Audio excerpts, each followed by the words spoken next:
No way, এত ঝামেলায় ফেলে লাভ আছে ওনাদের পরে? সালমা বেগম অবাক চোখে তাকালেন। জিনিয়া বলল, বাবারে বাবা, শ্বশুরবাড়ির জন্য এখন থেকে যা দরদ। আমার কাছে একটা প্ল্যান আছে। সুজনাকে এখানে নিয়ে আসতেই কেমন হয়? সবাই দেখতে পারবে। ভালো হবে না? খুব খারাপ হবে না। ধুর, সোজা কথা বল। তুই গিয়ে সুজনাকে নিয়ে আয়। খুব মজা হবে। তড়িঘড়ি যাক তোর সাথে। হুম। কি তো যাওয়া উচিত, সাথে ওকে নিয়ে আসবে ব্যাস। অভিক আবিদের গালে টুপ করে আদর বসিয়ে দিল। আপনিও যাবেন জুনিয়র? হ্যাঁ সুজান, বাড়ি যাব। অনা বলল সেও যাবে। অভিক বলল ওকে। আনিকা বলল, সুজনাকে একটা ফোন দেব? অভিক কফির মগে চুমুক দিয়ে মাথা নাড়ালো। দেব না কেন? সারপ্রাইজ থাকুক। ও আচ্ছা আচ্ছা, তুমি এত সারপ্রাইজ দিতে পছন্দ করো তা কি বুঝতে পারিয়াছি। সবাই হাসলো। খড়ি বলল, তাহলে আমরা রেডি হই। জিনি আপু, তুমিও চলো। তারা সবাই রেডি হতে চলে গেল। অভিক রেডি হয়ে ড্রয়িং রুমে বসে আছে সেই তখন থেকে সিজান আর রিছানের সাথে। আনিকাকে ডেকে বলল, ওদের হয়েছে? ওরা একটু সাজগোজ করছে, তোর দেখছি তর সইছে না। আর 5 মিনিট, তারপর আমি চলে যাব। আনিকা দ্রুত পায়ে হেঁটে তাদের কাছে চলে গেল তা জানাতে। তারা নেমে এলো রেডি হওয়ার পর। অভিক তাদের দেখে বলল, ময়দার দাম এজন্যই এত বেশি, লেটস গো। ওদের সাথে সাথে অনাকে দেখলো অভিক। সাদা গোলাপি একটা স্কার্ট পরেছে। অভিককে দেখে ছুটে আসলো। অভিক তাকে কোলে তুলে নিয়ে বলল, আবি কই? আবি সুযোগ করতে গেছে। সবাই হেসে উঠল তার কথায়। সালমা বেগম বললেন, জরুরি সময়ে তো শুশু পাই। আবিদ আনিকার কোলে করে এলো। রিসান তাকে কোলে নিয়ে এলো। আসরের আজানের পরপরই বন্ধুরা এসেছে সুজানার বাড়িতে। তারা সবাই একসাথে সবার বাড়ি যাবে। তারপর নীলা ম্যামের বাড়িতে যাবে। উনি অনেক জোরাজুরি করছেন যাওয়ার জন্য। সুজানা আহিরের বাড়িতে গিয়ে মাত্রই পৌঁছেছিল। তার মধ্যে সাইফ ফোন করে জানালো ওই যে বাড়ি থেকে মানুষ এসেছে, সে যেন দ্রুত চলে আসে। বন্ধুদের রেখে এক প্রকার ছুটে এলো সে। যদিও জাইনদের বাসায় যাওয়া হয়নি, কিন্তু এমত অবস্থায় ওখানে থাকা সম্ভব না। কতগুলো দিন পর একটু সামনাসামনি দেখা হবে। সাজিয়া বেগমের সাথে তড়িখড়ি আর জিনিয়ার অনেক গল্পগুজব হলো। অভিক এলো তারও খানিকটা পরে সাইফের সাথে। ড্রয়িং রুমে সবাই বসা ছিল। অনা অবিদ সোফায় বসে সুজানের জন্য অপেক্ষা করছে আর আপেল খাচ্ছে। অভিক ড্রয়িং রুম পার হয়ে সাজিয়া বেগমের সাথে দেখা করার জন্য ভেতর রুমে পা রাখলো। ওনার হাতে আঙ্গুরের প্লেট। অভিককে দেখে উনি থেমে গেলেন, হাসলেনও। অভিক সালাম করে বলল, ঈদ মোবারক। ঈদ মোবারক। কি একটা অবস্থা, এত পালিয়ে থাকলে চলবে? পালাচ্ছে কে? মেয়ে মা দুজনেই। এটা কোনো কথা? ও তো সন্ধ্যায় বেরোলো, মাস্টার মশাই আসবে জানলে কি বেরোতো? সাইম কোথায়? ও বন্ধুদের সাথে। ঘরে থাকে নাকি? সেই রাত করে আসবে। আচ্ছা, সুজানাকে নিয়ে যাই। বাসায় মামি আর খালামণিরা এসেছে, সবাই দেখতে চাচ্ছে। কিন্তু আমি কোনো কিন্তু শুনতে আসিনি। এভাবে যাওয়া আসা করলে লোকে মন্দ বলবে না? আমি মন্দ কথা আমার কানে যায় না। ঠিক আছে, যেতে পারে, কিন্তু রাতে আবার এনে দিতে হবে। কেন? থাকুক, ওখানে সবাই আছে, সবার সাথে থাকবে। আমি না শুনতে আসিনি। না না, ওভাবে থাকাটা খারাপ দেখায়। লোকে কি বলবে? বিয়ের আগে শ্বশুরবাড়িতে ওভাবে যাওয়া যায় না, অনেক মন্দ কথা শোনাবে লোকে। না না। আচ্ছা, সুজানা যদি থাকতে চায়? ও চাইবে না। যদি চায়? সাজিয়া বেগম ওর দিকে ভ্রু কুঁচকে তাকালেন। অভিক হেসে বলল, আমি ওনাকে রাজি করিয়ে নেব, আসি। এ মা, কোথায়? কিছু তো খাওয়া হলো না। কত কিছু বানিয়ে রেখেছি মাস্টার আসবে বলে। অভিক প্লেট থেকে আঙ্গুর নিয়ে মুখে দিল, বলল, খাওয়ার সময় অনেক পড়ে আছে, কত আসা যাওয়া হবে। ওরা তো প্রথম এসেছে, বসুক না। বসুক, সমস্যা কোথায়? আমি সুজানাকে নিয়ে আসি। ও আসছে তো। আমি একটু আগ বাড়িয়ে নিয়ে আসি, সমস্যা কোথায়? না, সমস্যা নেই। তাহলে আসি, টাটা। সাজিয়া বেগম হাসলেন। সাজিয়া বেগম বাকিদেরকে হালিম, ফালুদা, শির কুরমা, আমের কুলপি আর ফলমূল সাজিয়ে দিল। সুজানাকে আহির একটা সিএনজিতে তুলে দিয়েছে। সিএনজি থেকে নামার পর সরিষা বাড়ির পথ ধরতেই অনেকগুলো দোকানের দেখা। দোকানগুলো পার হয়ে যেতেই একটু নির্জন রাস্তায় উঠেছে দুটো কুকুর দেখতে পেল, সাদা কালো। ভয়ে বুকের ভেতরটা কেমন করে উঠল।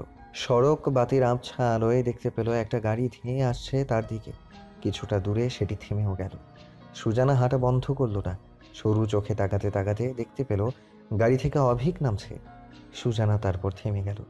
যদিও এখানে তাহার দেখা পাওয়াটা কোনো কাকতালীয় নয়, কিন্তু চোখ জোড়া ছানা পোড়া হতেও সময় লাগলো না। অভিক এগিয়ে গেল তার দিকে। চোখের মিলন হতেই দুজনের চোখ জোড়া হাসলো ঠোঁটের সাথে। সুজানা হেসে বলল, ঈদ মোবারক। শাদি মোবারক। সুজানা হেসে উঠল খলখলিয়ে। হাসার সময় ওর চোখ জোড়া বন্ধ হয়ে যায়। অভিক ধীর পায়ে কাছে এগিয়ে যেতে যেতে প্রশ্ন ছুড়ল, কোথায় যাওয়া হয়েছে? সবার বাড়িতে গিয়েছি, শুধু জাইন ছাড়া। বেশি সময় কেটেছে ম্যাডামের বাসায়। ম্যাডাম ছাড়তে রাজি নন। খুব ভালো উনি, আমাকে খুব স্নেহ করেন। কেমন আছে আপনার বন্ধুরা? তারা ভালো। আপনার ম্যাডাম? উনি বিচ্ছেদের আগুনে পোড়া একটা মানুষ, সব সময় ভালো থাকতে দেখা যায়। ভেতরের খবর তো আর আমি জানি না। বিচ্ছেদের আগুনে পোড়া মানুষগুলো কেমন হয়? খাঁটি সোনার মতো। অভিক তার কাছে এসে থামল, বলল, আচ্ছা, খাঁটি সোনা হতে গেলে বিচ্ছেদে পুড়তে হবে বলছেন? যদি খাঁটি সোনা হতে চান। হুম, আমি হতে চাই না। না মানে না, আমি অত শত কিছু বুঝি না। আমি শুধু বুঝি থাকতে হবে, থেকে যেতে হবে, থাকা উচিত বরং না থাকা অনুচিত। সুজানা নির্মল হাসল। অভিক তার নিকটে এসে দাঁড়ালো, মুখোমুখি বলল, এই বিচ্ছেদের শহরে আপনি আমার থেকে যাওয়া মানুষ হন। অকারণে তো ভুলেও না, কারণেও ছেড়ে যাওয়ার কথা ভাবা যাবে না। পাপ হবে পাপ। সুজানাকে বিমূঢ় হয়ে থাকতে দেখে অভিক মাথা দুলিয়ে বলল, সুজানা ছোট্ট করে বলল, আপনাকে ছেড়ে দিলেই আমি ধ্বংস মাস্টার মশাই। তারপর বাকিটা পথ তারা হেঁটেই গেল। হাত ধরে একসাথে চলা হয়নি হয়তো, কিন্তু তাদের খানিকটা পথের এই গল্পগুলো আগের মতো ভালোবাসাহীন নয়। ভালোবাসারা তাদের গল্পে স্বল্পে ঠাঁই পেতে যায়। সুজানা বাসায় পৌঁছে দেখলো সবাই ড্রয়িং রুমে বসে সাজিয়া বেগম আর রাশেদা বেগমের সাথে গল্প জুড়ে দিয়েছে। সুজানাকে ফিরতে দেখে সবাই দাঁড়িয়ে পড়ল। ঈদ মোবারক বলে কুশল বিনিময় আদান প্রদান শেষে সুজানা বলল, আমি খুব খুশি হয়েছি সবাই এসছে বলে। তোরই ঘড়ি কখন এলো? 4টার দিকে এসেছি আপু। আম্মু এসেছে, মামিও এসেছে, আর বলেছে যাওয়ার সময় তোমাকে নিয়ে যেতে। সুজানা অভিকের দিকে ফিরে তাকালো। অভিক মাথা দুলিয়ে তরির কথায় সম্মতি জানালো। সাজিয়া বেগম বললেন, সবাই বসো, আমি চাটা নিয়ে আসি। সাইফের সাথে সিজান আর রিসান প্রবেশ করলো। সুজানা বলল, আসসালামু আলাইকুম ভাইয়া। ওয়ালাইকুম আসসালাম। বেড়ানো শেষ? চলে এসছি, আপনারা এসছেন শুনে। রেডি হয়ে নাও, বেরোতে হবে তো। কিন্তু আমি কোনো কিন্তু শুনতে আসিনি। অনা আবিতে সে সুজানার হাঁটু জড়িয়ে ধরল। সুজানা আম্মু ভালো। সুজানা তাদের চুলে হাত বুলিয়ে হাসলো, নিচু হয়ে আদর করে দিল, বলল, তাই আপনাদের ঈদের ড্রেস তো সুন্দর হয়েছে, দুটো পুতুল। সাজিয়া বেগম চায়ে চিনি হয়েছে কিনা চেক করতে করতে সুজানাকে বললেন, হাত মুখ ধুয়ে নে, ওরা যে ড্রেসটা দিয়েছে ওটা পরে নে, ওটা না পরলে আবার অন্য কিছু মনে করবে। সুজানা মাথা নাড়ালো। সাজিয়া বেগম ট্রে হাতে তুলে নিলেন, বললেন, আর ওরকম কিছু জানতে চাইলে যেটা বলেছি সেটা বলবি। আমি কি ছোট? কি বলতে হবে আমি জানি আম্মা। ঠিক আছে, রেডি হয়ে নে। সাজিয়া বেগম চায়ের ট্রে নিয়ে রান্নাঘর পার হতে যাবে, তখনই অভিককে দেখতে পেল। সে এসে চায়ের ট্রে হাতে নিয়ে নিল, বলল, শুনতে চলে এসেছি কি সলা পরামর্শ চলছে, সুজানা যাচ্ছে? হ্যাঁ, গুড। না গেলে কিন্তু সুজানারই লস। কিসের লস? সালামি পাবে না। ও। অভিক সুজানার দিকে তাকালো, বলল, তাহলে রেডি হয়ে নিন। ও মা, চা খায় না তো কি খায়? কফি? জানা ছিল না তো। কে বলেছে খায় না? যেটা যেখানে ভালো। হতে পারে করিমের আন্টি চা খুব ভালো বানায়, না খেলে তো লস খাবো, তাই না? সাজিয়া বেগম হেসে উঠলেন। সুজানাও হাসলো। কাকে কিভাবে বুঝে দিতে হয় তাতে একদম ওস্তাদ। সুজানা অভিকের দেয়া সেলর কামিজটা পরে নিল। ড্রেসটা মেরুন আর সোনালি রঙের, ওড়নায় ভারী কাজ, কামিজের বুকে আর নিচে হাতে কাজ। সুজানার ভারী পছন্দ হয়েছে। মাস্টার মশাইয়ের পছন্দ তার অপছন্দ হবে না কভু। সে ওড়না দিয়ে মাথা ঢেকে খানিকটা সাজুগুজু করে ঘর থেকে বেরোতে যাবে, তখনই জিনিয়া আর তরি এলো। বলল, রেডি? সুজানা মাথা নাড়ালো। সাজিয়া বেগম সবাইকে সালামি দিলেন। সবাই নিতে না চাইলেও জোর করে দিলেন। অনা আবিদ বকশিস পেয়ে সে কি খুশি। অভিক, রিসান আর সিজানকে রুমালের ভেতর করে বকশিস দিলেন। তারপর সবাই একসাথে বেরিয়ে পড়ল। নবকুঠুরি পৌঁছতে গাড়ি থেকে নেমে সবাই সুজানাকে রেখে বাড়ির ভেতরে চলে গেল। জিনিয়া সবাইকে ডেকে বলল, বউ চলে এসেছে। আনিকা চলে গেল সুজানার কাছে। সালমা বেগম পেছন পেছন, আঞ্জুমা বেগম আর অভিকের ফুপি, মামি, খালামুনি সবাই গেল। সুজানাকে তখনও দরজার কাছে দাঁড় করিয়ে রেখেছে সবাই। সবার সাথে কুশল বিনিময় পর্ব শেষ হলো। সবার সাথে সুজানার পরিচয় করিয়ে দিলেন সালমা বেগম। প্রথম দেখা হওয়ায় সবাই মিষ্টি মুখ করিয়ে ঘরে নিয়ে এলো। আজিম সাহেব আসেন। সুজানা সালাম করতে উনি মাথায় হাত রেখে দোয়া করে দিয়ে বললেন, ঈদ মোবারক সুইটি, ঈদ মোবারক সুইটি। ঈদ মোবারক আঙ্কেল। অভিক ফারদিন আজকাল কাজের কাজ করছে সব। Good job mister. থ্যাঙ্কস বাবা। তারপরেই দাদু এলেন। আমার নাতি বউ এসেছে। ঈদ মোবারক দাদু। ঈদ মোবারক বোন আমার। তুমি ভালো আছো তো? তোমার মা ভাই ভালো আছে? আলহামদুলিল্লাহ, সবাই ভালো। এই দেখো আমার ভাইয়ের পছন্দ কত সুন্দর, যেমন পোশাক তেমন মানুষ। এই কথা শুনে ভরা মজলিসে সুজানা ভারী লজ্জা পেল। অভিক বলল, ওকে, আমি এখন ঘরে যাই, প্রচুর টায়ার্ড। সে চলে গেল। সুজানা সবার সাথে বসে কিছু সেমাই মিষ্টি খেলো। মামি আর খালামণিদের সাথে কথা বলতে বলতে অনেকটা সময় পার হয়ে গেল। আবিদ এসে বলল, অভি ডাকে। সুজানা সবার দিকে তাকালো। অভিকের খালামণি বললেন যেতে। সুজানা চলে গেল। অভিকের ঘরের দরজার সামনে দাঁড়িয়ে ভেতরে উকি দিতেই অভিকও উকি দিয়ে তাকালো। বলল, আমার ঘরে কি? সুজানা হাসলো, বলল, তাহলে চলে যাই। কি আজব বলবেন, এটা আমার ঘর, এটাও শিখিয়ে দিতে হবে? সুজানা মাথা নামিয়ে হাসলো। ঘরে ঢুকে পাঁচটা বিছানায় রেখে বুকশেলফের কাছে গিয়ে বইগুলো ছুঁয়ে ছুঁয়ে দেখলো। বলল, আপনি মাসে কয়টা বই কিনেন? হিসেব থাকে না, যখন যেটা পাই। সুজানা একপাশে অনেকগুলো নতুন বই দেখলো। বলল, এগুলো নতুন কিনেছেন মনে হচ্ছে। আপনাকে নিয়ে পড়বো বলে কিনেছি। আপনি কখন আসছেন? সুজানা একটা বই নিল হাতে। সবসময় তাকে লজ্জায় ফেলার ঠান্ডা।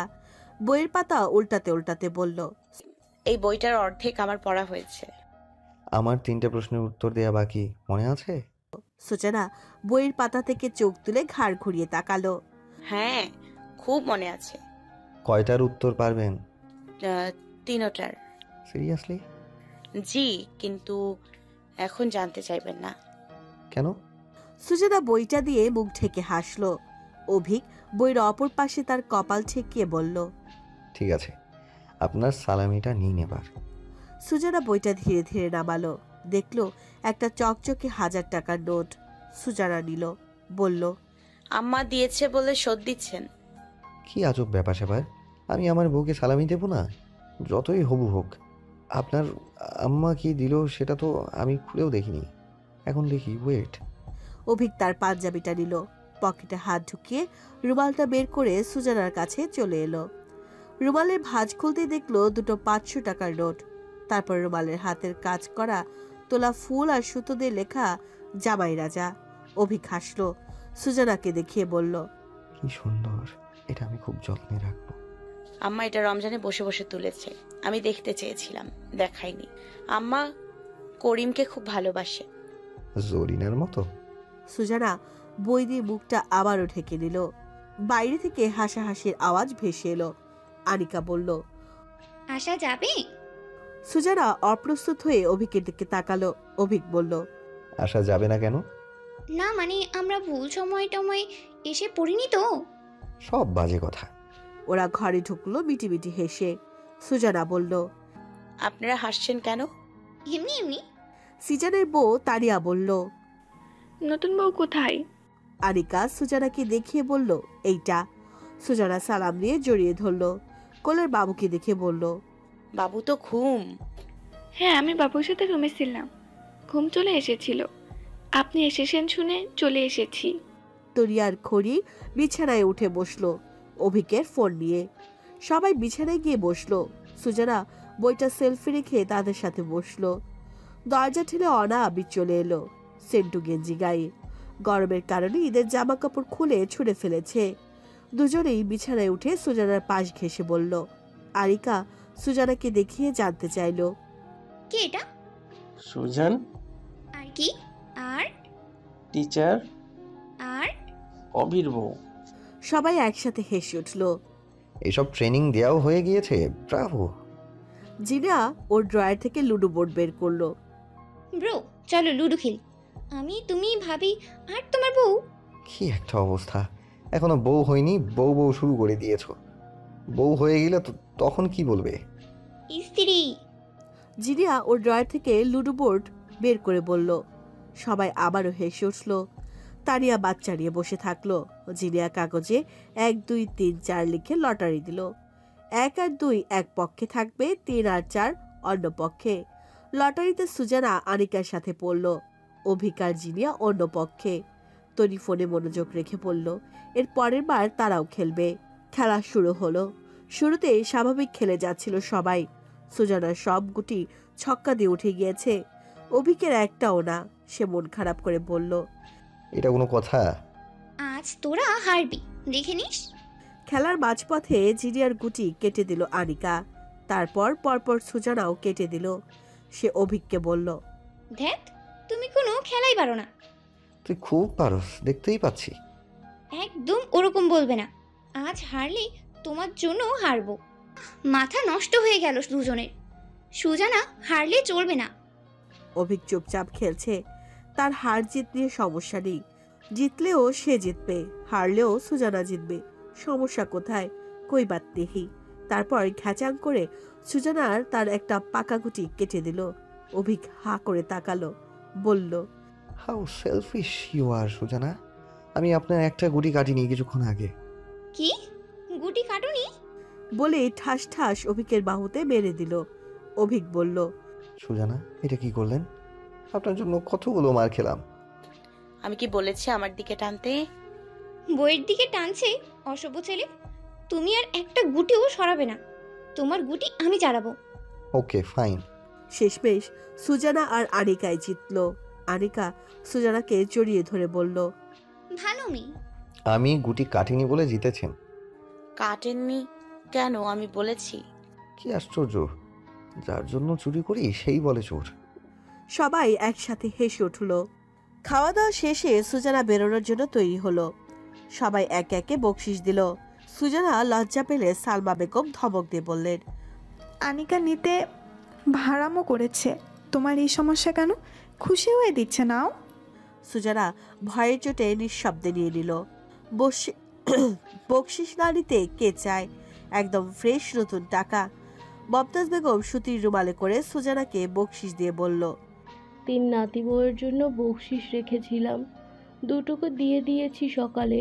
তোমাকে দেওয়ার জন্য আঁচলে বেঁধে রেখেছি, এই নাও। আগামী বছর আমার ভাইয়ের পকেট থেকে চুরি করে হলেও বেশি করে দেব। সুজানা হাসলো। আমার ভাই তোমাকে বকশিস দিয়েছে তো? সুজানা মাথা দোলালো। বাহ, কিছু শিখিয়ে দিতে হয় না আমার ভাইকে। মসজিদ থেকে ফিরে আমার ভাইগুলো আমাকে বকশিস দিয়েছে। তাদের তো আমার বকশিসের প্রয়োজন নেই। সেই ছোটবেলায় দিতাম, আমার বকশিস পেয়ে কত খুশি হতো। এখন দিলেও নেয় না, তবে বৌমাদের দেই। আমি ছাড়া ওদের বকশিস দেওয়ার কেউ আছে? সে যেই হোক, এই বাড়িতে কবে আসছো? তোমাকে আনার তোড়জোড় তো শুরু করে দিয়েছে তোমার শাশুড়ি। কি? যে ফার্নিচার বানাতে দিল না ছেলের ঘর থেকে, এখন সেটা ছেলের বউয়ের ঘর বানাতে হবে। তো ছেলের ঘর আর মেয়ের ঘর আলাদা হয়? হয়তো। মেয়েদের এত কিছু লাগে। ওই ঘরে শোকেস নেই, ড্রেসিং টেবিল নেই, ওই বড় বড় সেলফে কিসব বই রাখা আছে। আর তার যত সরঞ্জাম লতাপাতা দিয়ে কেমন করেছো তুমি দেখোনি? ওটুকুতে অনেকটা সুন্দর। এই দেখো, মেয়ে বলে কি, বরের দিকে টেনে কথা বলছে। বৌমা, তুমি কার জন্য এসব করছো বলো তো? কি হয়েছে? দাদু ভাইয়ের ঘর নাকি এটুকুতেই ভালো, সুজানাই বলছে। সে তো দেখার মুখে আমিও বলেছি। তারপর এই বাড়িতে এসে দেখি আপনার খোকার ঘর তার ফুটবল আর আইসক্রিম খেলার মাঠের মতো ফাঁকা। আমি তার মায়ের মতো নই, তাই ছেলের বইয়ের কথা ভাবতে হয় আমাকে। আপনার নাতি তার বাবার মতো ফাঁকা করে রাখেনি, সেই গাদা গাদা বই আর লতাপাতা দিয়ে ঘরটা ভর্তি করে রেখেছে, যেন বই আর সবজির দোকান। বাপ ছেলে দুটোই এক পাগলের সাথে সংসার করে এখন আরেক পাগলের সংসার গুছিয়ে দিতে হচ্ছে। সবাই মিটমিট করে হাসলো। মমতাজ বেগম ফিসফিস করে বললেন, দেখছো তোমার শাশুড়ির কথা, এভাবেই আমাকে খোঁজা মারে। আমার খোকা নাকি পাগল। আপনারা এবার ঝগড়া করেন? দেখছো না? কিন্তু দেখো, তুমি ঝগড়া করার সাহসটুকু পাবে না তোমার শাশুড়ির সাথে। আমাকে তো যা তা শুনিয়ে দেয়, কিছু বলি না দেখে। সুজানা ঠিক করে হেসে উঠে বলল। হায় আল্লাহ! তাদের হাসাহাসির মধ্যে ভাটা পড়ল অভিক আশায়। সে বলল, সুজানা রেডি? জি। ওকে চলুন। এত তাড়া কেন ভাই? একটু বসুক আমার সাথে। না, অনেক দেরি হয়ে গিয়েছে, রাত বাড়ছে। সুজানা উঠুন। আজ রাতটা থেকে যাক না, কত ভালো লাগছে। সুজানা ব্যাগ নিয়ে দাঁড়িয়ে পড়ল, বলল, আম্মা চলে যেতে বলেছে অন্য একদিন। অন্য একদিন আবার কবে? সেই অন্য একদিন তুমি মামিকে এ বাড়িতে থেকে যেতে আবদার করবে। সবাই হাসলো। সুজানাও মৃদু হাসলো।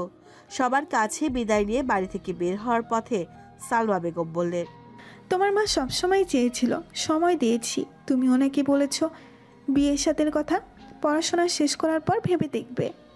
সুজানা বিস্ময় নিয়ে তাকালো। উনি স্বাভাবিকভাবে বললেন, আমাকে সব বলেছে তোমার মা, আমি এসব কথা উফিকে বলিনি। শোনো মেয়ে, আমি গত ঈদের পর মেয়ে খুঁজেই চলেছি। এখন যখন পেয়ে গেছি আর অপেক্ষা করব না। বিয়ের পর তুমি যা মন চাই করো, বিয়ের আগে আমি যা বলছি তাই করো, ঠিক আছে? আমি একটা চাকরি করি আন্টি। তোমাকে আমি কখনো বলেছি চাকরি ছেড়ে দিতে হবে?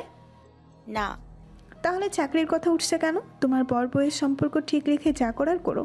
এই একটা বছর কি তোমার কম মনে হচ্ছে? ততদিন আমি অপেক্ষা করতে পারবো না বাপু।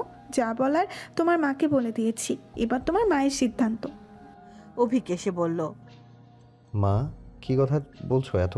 এবার ছাড়ো সুজানা, চলুন। সুজানা সবার কাছ থেকে আবারও বিদায় নিয়ে বেরিয়ে গেল। সবাই সদর দরজার সামনে দাঁড়িয়ে তার যাওয়া দেখল। রাস্তায় হাঁটতে হাঁটতে অভিক জানতে চাইল, মা কি বলছিল? অনেক কিছু কি? বলেছে আপনার ঘরটা বই আর সবজির দোকান। মা ওসব প্রায় বলে। আর কি বলেছে? বলেছে ওনার ছেলেটা একদম বাপের মতো। বাবা মায়ের প্রতি খুবই যত্নশীল, ছেলেটা অবশ্যই বাবার মতো। সুজানা হাসলো। মৃদু তালে পা ফেলতে ফেলতে বলল, গত ঈদে আমি আপনাকে চিনতাম না। আর আমি ঈদের পরের দিন একটা মেয়ে দেখতে গিয়েছি। মেয়েটা কেমন? দেখার চোখে সবাই সুন্দর, কিন্তু তাদের অনুভব করতে না পারাটা আমার আনন্দের ছিল। কেন? আমি আমার মতো কাউকে অনুভবে রাখতে চেয়েছিলাম। আপনার মতো? মনের মতো। সুজানা নির্মল হাসলো। অভিক তার হাতটা ধরে এপাশ ওপাশে রাস্তা পার হলো। সুজানা বলল, কি করছেন? আপনি সাথে থাকলে দুষ্টুমি করতে ইচ্ছে করে। অন্য দুষ্টুমি এখন বারণ, তাই কি আর করার। কান গরম হয়ে এলো সুজানার। নিত্য নতুন আবিষ্কার করছে সে এই মানুষটাকে। এত ঠোঁট কাটা তো কভু ছিল না। তারপর অনেক দূর হেঁটে আসার পর রিক্সা পেল তারা। সরিষাবাড়ির গেটের কাছাকাছি এসে সুজানা রিক্সা থেকে নেমে এলো। অভিক বলল, এত তাড়াতাড়ি পথটা ফুরিয়ে যায়। অনেক টাকা বকশিশ পেয়েছি, ভাড়াটা আমি দিই। ফাইন। সুজানা হেসে ভাড়াটা দিয়ে বলল, আসি, সাবধানে যাবেন। অসাবধানে গেলে যদি আপনি সাথে আসেন তাহলে সাবধানে যেতে রাজি নই। সব সময় মজা। আসি, আল্লাহ হাফেজ। অভিক তাকে আবারও ডাকলো, সুজানা। সুজানা ফিরল। অভিক মন খারাপ করে বলল, এসব আর ভালো লাগে না। সে হেসে চালককে বলল, মামা যাওয়ার পথে ওনাকে একটা ভালো লাগার ঔষধ কিনে দিয়েন তো। অভিক চালককে বিল্ডিংয়ের 3 তলায় আঙ্গুল ইশারা করে বলল, ঔষধের দোকানটা ওখানেই মামা। সুজানার সাথে সাথে চালকও হেসে উঠল। ঈদ উপলক্ষ কেটে যাওয়ার পর বিয়ের ধুম নেমে এলো। নবকুঠিরে বাড়ির বড়রা সবাই মিলে সিদ্ধান্ত নিল বিয়ের দিন সুজানার মায়ের উপর অত চাপ দেওয়াটা খারাপ দেখায়। সুজানা বাবা আর বড় ভাই থাকলে একটা কথা ছিল, কয়েকজন গিয়ে মেয়ে তুলে আনবেন। তারপর বিয়ের পরের দিন নবকুঠিরে বড় করে ওয়ালিমায় আত্মীয় স্বজনদের মেহমানদারির ব্যবস্থা করবেন। সাজিয়া বেগমকে তা জানালে উনি বেকায়দায় পড়ে যান। ওনার একটা মাত্র মেয়ে, বাবারই, এই কারণে মেয়েকে কোনো কথা শুনতে দিতে রাজি নন উনি। উনি একাই সুজানার মা আর বাবা। আশেপাশের প্রতিবেশী এসে বলে গেল যে না খাইয়ে দাইয়ে মেয়ে বিয়ে দিলে মেয়েকে পরে কথা শুনতে হয়। যেখানে ওনারা অন্য কোনো পণ দাবি করছেন না, সেখানে বিয়েতে ভালো আয়োজন না করলে মানুষ কথা শোনাবে মেয়েকে। সাজিয়া বেগম সেসব শুনে একেবারেই মত দিলেন না। ওনার সাধ্যমতো আয়োজন করেই উনি মেয়ে দিবেন এমন পণ করলেন। ওনার সিদ্ধান্ত শুনে ওই বাড়ির লোক কিছুটা হলেও আন্দাজ করতে পেরেছে সাজিয়া বেগম কি ভাবছেন সেটা, তাই সবটা ওনার ওপর ছেড়ে দিলেন। ওনার সিদ্ধান্তকে সম্মান জানানো উচিত। উনি সুজানার একমাত্র অভিভাবক। টাকা পয়সা হাতে আসা মাত্রই সাজিয়া বেগম জানালেন আগামী বৃহস্পতিবারই মেহেদি সন্ধ্যা আর শুক্রবারই বিয়ের দিন তারিখ ফেলতে। সালমা বেগম ভীষণ খুশি হলেন। বিলম্ব হয় উনি খুব টেনশনে ছিলেন এতদিন। অবশেষে কাঙ্ক্ষিত দিনটা এলো। বিয়ের কার্ড ছাপিয়ে বিলি করা হলো ৩-৪ দিনের মধ্যে। তারপর বিয়ের বাজার সাজার। সুজানার ভীষণ সর্দি কাশি হওয়ায় সে বলে দিয়েছে সবকিছু যাতে অভিকের পছন্দ মতো কিনে নেয়। তাছাড়া আনিকা, জিনিয়া ওরা তো সবাই আছে, কিন্তু অভিক নাছরবান্দা। সে ফোনে ফোনে জানালো টিস্যু বস্তা করে নিয়ে যাবে, তাও সর্দি কাশি নিয়ে সুজানাকে যেতে হবে। সুজানা এমন নাছরবান্দা মানুষ আর দেখেনি, অজ্ঞতা তাকে যেতে হলো। ভালো জানাশোনা একটা ব্রাইডাল শপিং মল বেছে নিয়ে ওখানে কেনাকাটা করবে মনস্থির করেছে অভিক। গত রাতে সবাই মিলে ফোনের অপর পাশে সুজানাকে রেখে ফর্দ রেডি করেছে। সুজানা ফোনের ওপাশে বসে মাঝে মধ্যে হাঁচি কাশি দিচ্ছিল, আর এক একজনের এক এক মতামত ছুঁড়ে হেসে কুটি কুটি হচ্ছিল। কেউ বলছে বিয়ের দিন শাড়ি পরবে, কেউ বলছে লেহেঙ্গা। অনেক কথা কাটাকাটির পরে সিদ্ধান্তে এলো বিয়ের জন্য শাড়ি, আর ওয়ালিমার দিন লেহেঙ্গাটা পরবে। মেহেদির শাড়ি, বিয়ের শাড়ি, লেহেঙ্গা, বিয়ের পরের শাড়ি, সুতির শাড়ি, 3 পিস, বইয়ের মা ভাইয়ের জন্য কাপড় চোপড়, ফুলের গয়না, আর বইয়ের সাজগোজের জিনিস, আরো কত কিছু। বাড়ির সবার কেনাকাটা তো আছেই। ছেলের বইয়ের গয়না সালমা বেগম আগে থেকে ঝুড়ে রেখেছেন, তাই সেসব নিয়ে চিন্তা নেই। সর্দি কাশি নিয়ে সুজানা বিয়ের বাজারে যাওয়ার জন্য শৈশবাড়ির গেইটে দাঁড়িয়েছে। অভিক বলেছিল তাকে গাড়িতে তুলে নেবে। সুজানা প্রায় 7-8 মিনিটের মতো দাঁড়ানোর পর গাড়িটা এসে থামলো তার সামনে। সেখানে সালমা বেগম, আনিকা আর জিনিয়া বসা। সুজানা সবার সাথে কুশল বিনিময় শেষে ড্রাইভারের দিকে তাকালো, অভিককে দেখলো না। সালমা বেগম ব্যাপারটা বুঝতে পেরে বলল, অফি ওখানে আছে, তুমি উঠে বসো। সুজানা আনিকার পাশে গিয়ে বসলো। আনিকা বলল, শরীর এখন কেমন আপনার? মোটামুটি। তারা গল্প করতে করতে নিউ মার্কেটে চলে আসলো। সালমা বেগম ছেলের সাথে ফোনে ফোনে চিল্লাচিল্লি করছেন। আজব ছেলে, সবাইকে রেখে এখন বন্ধুদের নিয়ে ঘুরছে। বাপের মতো আক্কেল হয়নি তার ছেলেটার। সবার প্রথমে সবাই শাড়ি দোকানে চলে গেল। মেহেদির শাড়ি আর আরো কয়েকটা শাড়ি দেখার পরে বিয়ের শাড়ি দেখা শুরু হলো। সালমা বেগম শাড়ি দেখতে দেখতে সুজানাকে বললেন, আমার পছন্দ তোমার অপছন্দ হলে বলবে, ঠিক আছে? সুজানা মাথা দোলালো। পুরো শাড়ির মেলা বসে গেল চারপাশে। সালমা বেগম অনেকক্ষণ দেখার পর একটা বেনারসি আনিকাকে দিয়ে বললেন এটা দেখতে। আনিকা সুজানার পেছনে এসে বেনারসি শাড়িটা মেলে সুজানার গায়ের উপর দিয়ে বলল, দেখুন তো এটা পছন্দ হয়েছে কিনা, ছোট মার পছন্দ আছে। সুজানায় আয়নায় চোখ রাখলো। আনিকা অন্য শাড়িগুলো দেখায় মনোযোগ দিয়ে বলল, ভালো করে দেখুন। সুজানা আয়নায় চোখ রেখে বেনারসিটা আরেকটু ভালো করে মেলে মাথায় তুলে ঘোমটা দিল। আয়নায় নিজেকে দেখলো অনেকক্ষণ। জীবনটা হুট করে এত রঙিন মনে হলো, অথচ কেমন ছিল এই বিয়ে বিয়ে শব্দগুলো তার কাছে। কত ভয়ের ছিল, কত আশঙ্কার। আয়নায় নিজেকে দেখার সময় অনেক হলো। তারপর দেখতে পেল ওই দূরে দোকানের ভেতরে কাচের দরজা ঠেলে ঢুকে পড়া মানুষটাকে। তার দিকে চোখ পড়ায় চোখে মুখে দারুণ পুলক, মুগ্ধতা। এভাবে কখনো তাকানো হয়নি। সুজানা ওই চাহনি দেখে লজ্জায় রাগা হলো। অভিক ভ্রু নাচাতে সুজানা মৃদু হেসে মুখটা পুরো ঢেকে নিল শাড়ির আড়ালে। অভিক তা দেখে হাসলো। মেয়েটা নাতিপুতির নানি হলেও তাকে লজ্জা পাবে।